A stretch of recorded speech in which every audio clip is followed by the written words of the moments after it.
आठवडाभर कामानिमित्त बऱ्याच ठिकाणी फिरायचा योग आला आणि माझा जो प्रवासाचा भाग होता तो मोस्ट ऑफ द इंडियन रेल्वेजने झाला आणि प्री प्लॅन नव्हती जर्नी. तर मुख्यत्वे करून जनरल कोचने आणि ज्यात मी नेहमीच प्रवास करतो. पण काही गोष्टी मी ज्या बघितल्या त्या तुम्हाला सांगाव्याशा वाटतात. सिव्हिक सेन्सच्या आपण जेवढ्या गोष्टी करतो त्या लोकांमध्ये अजिबात नाहीत.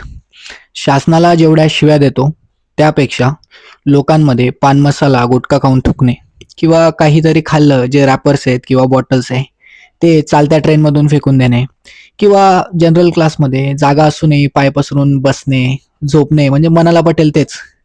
फार म्हणायला गेला तर म्हणजे वाईट परिस्थिती आणि अशात सरकारला दोष देणे. एकंदरीत हेच म्हणायचं आहे की लोकच नालायक आहेत म्हणून त्यांनी निवडून दिलेले जे राजकारणी आहेत ना ते अजून नालायक होतात. धन्यवाद.